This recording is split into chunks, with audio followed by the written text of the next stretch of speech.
Hello, and welcome to another 40k battle rep for the channel. I'm finally breaking out the Thousand Suns again, to face Iron Hands.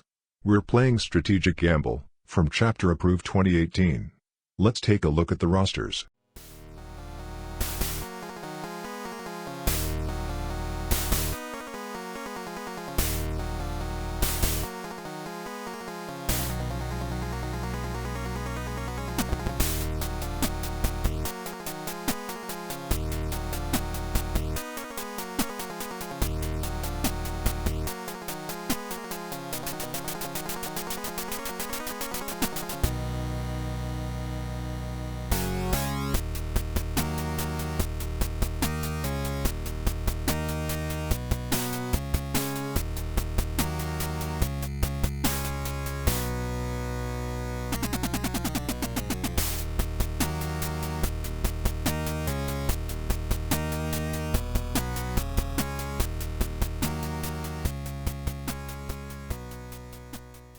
So I've been frantically painting up a metric shiz ton of pink horrors to use, and I almost got through them all, but couldn't quite do it in time, so apologies for the unfinished models.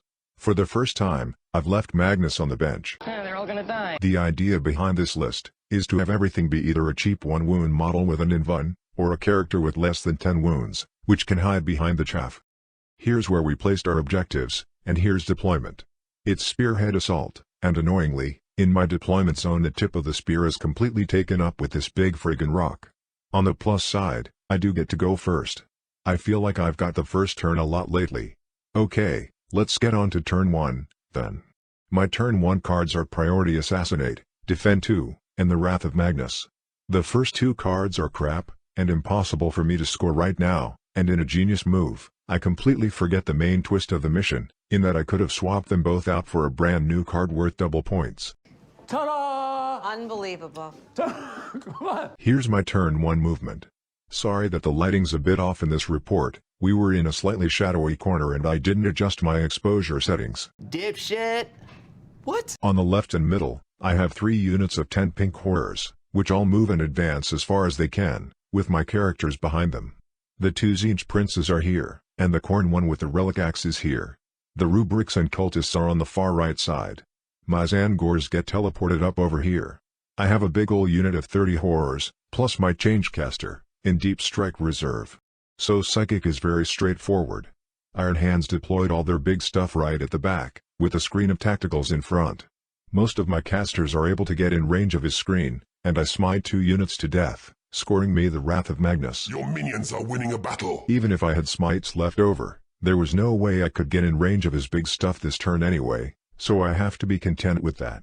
I cast Weave on my non-warlord Tzeentch Prince, so they both have a 3++ now. I then immediately realize I should have frickin' cast it on the Zangors instead. Fuck's sake. The Zangors then attempt their 8-inch charge, but, despite a CP reroll, they fail. Working on something here and you're blowing it for me, man. That's right, I had nothing in range to shoot with this turn either, so that's it. I score first strike, and the Wrath of Magnus, for a total of 2 points. Iron Hands turn 1 cards. They discard 2 of them to draw Hold the Line, which you can't score in the first turn. The other card is Secure 2, which is an easy grab right by their deployment zone. On the left flank, some surviving tacticals grab the objective, and the Dreadnoughts and Predator come forward. Over here, 2 more units of tacticals move right up towards my goats. I should mention that some of the Marines have special or heavy weapons on the models, but actually all the squads are bare bones. Nothing of note in Psychic, so on to shooting. A ton of firepower goes into the Zangors, and they are completely destroyed. This leaves the Khorne Demon Prince wide open to be targeted by the Predators. Oh, fucking Jesus, oh no. I get pretty lucky on my save rolls, though, and the Prince survives with 1 wound left. He then wipes out the rightmost unit of horrors, but has nothing left to shoot at the juicy characters behind them. So, he gets first strike, and Secure 2, so we're 2-all at the end of battle round 1. My turn 2. I had discarded Assassinate last turn, and now draw Overwhelming Firepower, and Supremacy, to go along with Defend 2. I keep these cards. I keep my regular characters back behind the remaining 20 or so pink horrors, but now send both Tzeentch Demon Princes up towards the Dreadnoughts. The Khorne one flaps forwards on the right flank too. The big horror blob deep strikes into the back left corner, along with my changecaster. I want to see my little boy. Here he comes. I want to see my little boy. Here's a closer shot. My thinking was that he can cast flickering flames on the horrors, then they probably have a good chance of taking out the predator, and they can threaten objective 2 next turn. In hindsight, I think putting them here was a major mistake, which I'll explain later. Here we are after Psychic. At the start of the phase I swapped out one of Ahriman's spells for Infernal Gateway, then cast it with Power of the Cabal. This could have dealt mortal wounds to all of the dreadnoughts, but Iron Hands used a stratagem to flat out cancel the spell on a 4+. Great. I get Weaver off on the non-Warlord Prince again, but importantly, I managed to warp time the Corn Prince to way over here, and heal a wound on him too. I had tried to warp time him into the enemy last turn, but it got cancelled by the frickin' strat. I do a few wounds to each of the dreadnoughts with all my smites and other mortal wound spells, but really, I wasn't very impressed by this.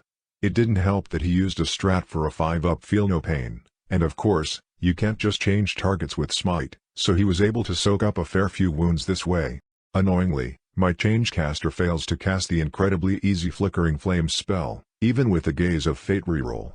Well, that was fucking dreadful. In shooting, without +1 to wound I should probably have not bothered with the Predator and just mullered both nearby units of Marines, but the whole 90 shots thing sort of messed with my thinking, so I fired at the Pred anyway.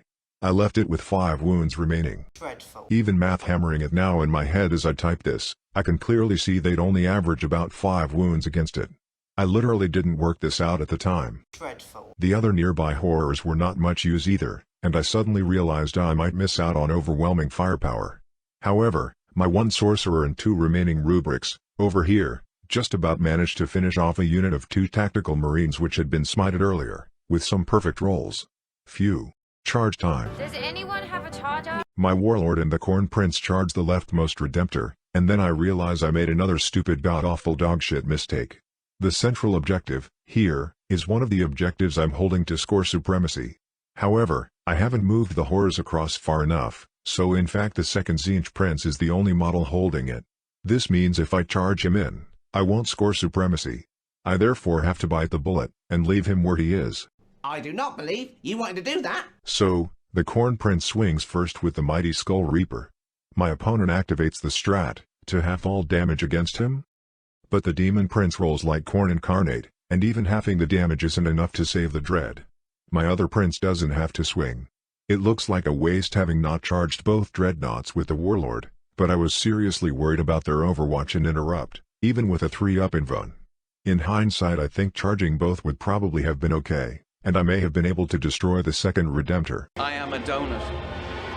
So, I score overwhelming firepower, and roll 2 points for supremacy, for 3 points this turn. That puts me on 5. Iron Hands turn 2. He burns 2 cards to draw defend 1, and also draws behind enemy lines. Here's a quick reminder of where the objectives are. Movement's simple, with his dreads moving up, and his 2 Preds and some tacticals just shuffling across to fortify objective 1. His Smash Captain Warlord deep strike sway at the back right, here, purely to score behind enemy lines. Shooting sees all 3 of my Demon Princes gunned down with ease. It doesn't help when you have a 3-up invuln, and still roll like god-awful shite, like this. My central unit of horrors also gets blown apart. All is right in the world. Absolutely the opposite. This means both Dreads can charge in against a lot of my remaining characters. They came bounding over. Ahriman, a sorcerer, and 2 goat shamans get caught. Amazingly, only Ahriman is killed, though, so at least I have a good few spellcasters still left.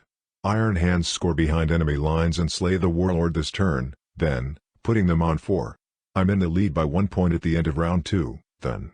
My turn 3 cards are No Prisoners, Secure 3, and Secure 6. I'm able to easily secure both objectives, and I move my spellcasters so that I can focus my smites against the Redemptor. I leave 1 in combat, so that I can charge in with a non-fallen back shaman if I need to finish it off in combat. My cultists and rubric sorcerer head over to tackle the captain. Psychic's a bit of a washout, and I don't do nearly enough wounds to the Redemptor. I do get flickering flames off this time, and even with +1 to wound and mountains of dice, I'm not able to finish off either of these tiny little tactical squads. Thing sucks! I have to charge the horrors in, and do succeed in wiping out 1 squad in combat, but a solitary Marine remains from the other squad, thanks to his bloody blimey feel no pain save. Having once more failed to smite the Redemptor to death, I make the aforementioned charge, looking for dem hot dice. I don't get them, though, and the Dreadnought survives, although the silver lining is that it again fails to kill either of my shamans. The cultists, having peppered the captain with ineffectual auto gunfire, charge him and start calling him names. All told they do a wound or two, and lose 1 or 2 guys in return, so nothing special. Finally, the last of my small horror units charges the one predator over here, doing a wound, and making sure they stay trailed back to secure Objective 3. I score all 3 of my objective cards this turn then, putting me on 8 points. Iron Hands collect 2 points for defending Objective 1, so it's currently 8-6, to me. Iron Hands turn 3, and they get Secure 2 and Secure 5. One of these is worth 2 points, since it's a gambled card. Well, not a lot to say about this turn, really. My few remaining characters are gunned down with impunity, and all I have left now is my larger horror unit, the cultists who are still hacking away at the captain, and possibly a beleaguered sorcerer or shaman. Iron Hands easily score both secures, netting a total of 3 points in fact, which puts them in the lead, 9 points to 8. My army is in tatters and has barely put a dent in the Iron Hands forces, so the game seems lost, but I draw my turn 4 cards just to see what I get. Kingslayer and Blood and Guts, both technically doable. The cultists fail to finish off the smash captain, and my remaining horrors charge the predator and put 2 wounds on it. It fails both saves, but then it makes a feel no pain save, so I don't score Blood and Guts either.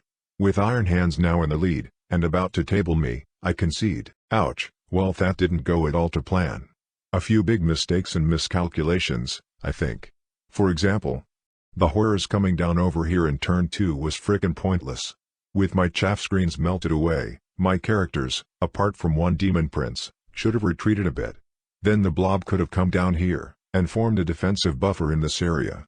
This could actually have bought my characters a whole extra turn of smiting, and I might have been able to deal with the dreadnoughts. 2 other things I found difficult, were the high model count, as this list has far more models than I'm used to using, and the inflexible nature and very short range of spells. For example, in the first turn, literally all I could do was smite a few tactical marines. In fact, if you look at deployment, there's no reason this should even have been possible, really. He could have put his vehicles even further back and his marines directly in front of them, and I wouldn't have even got first strike. If I add ranged elements to the list, though, it kind of undoes what I feel to be its main strength, namely that you can only target my cheap infantry units. If any Thousand Sons players have any feedback it would be appreciated, as this is still the army I have the least experience with. Well, although I took a beating, it was still another fun match. That about does it, so thanks for watching. Like and subscribe. You filthy animal.